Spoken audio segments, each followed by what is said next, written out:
Everyone, Sangeetha this side. So మీలో చాలా మంది ఇంకా అడుగుతున్నారు కదా మేడం, మీరు ఎన్ చేసిన అమౌంట్ అనేది నిజంగా మీ బ్యాంక్ అకౌంట్ లోకి క్రెడిట్ అవుతుందా అని చెప్పేసి. సో నాకైతే నేను లాస్ట్ వీక్ ఎన్ చేసిన అమౌంట్ నా అకౌంట్ లోకి క్రెడిట్ అయింది. లాస్ట్ వీక్ నేను 10,000 రూపీస్ ఎన్ చేశాను. దాంట్లో నుంచి నాకు 2% ట్యాక్స్ అనేది కట్ అయిన తర్వాత 9,800 రూపీస్ అనేది నా అకౌంట్ లోకి క్రెడిట్ అయింది. ఓకే, ఒకసారి నేను నీకు మా బ్యాంక్ స్టేట్మెంట్ అనేది చెక్ చేసి చూపిస్తాను. ఒకసారి మీరే లైవ్ గా నా బ్యాంక్ స్టేట్మెంట్ అయితే చెక్ చేయండి, మీకు అర్థమవుతుంది.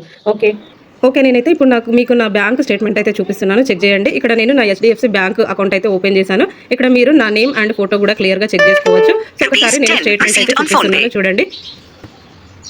సో చూడండి, ఇక్కడ 23 ఏప్రిల్ రోజు నాకు 9,800 రూపీస్ అనేది నాకు I digital premier private company నుంచి నా అకౌంట్లోకి క్రెడిట్ అయినట్టు ఇక్కడ నాకు మెసేజ్ వచ్చింది. మీరు క్లియర్గా కంపెనీ నేమ్ చెక్ చేసుకోవచ్చు. అండ్ నాకు ఈమెయిల్ ఐడికి కూడా కంపెనీ వాళ్ళు అయితే మెసేజ్ చేస్తారండి నా అకౌంట్లోకి అమౌంట్ అనేది క్రెడిట్ అయినట్టు. చూడండి, ఇక్కడ మీరు 9,800 రూపీస్ నా అకౌంట్లోకి క్రెడిట్ అయినట్టు సో మెసేజ్ వస్తుంది.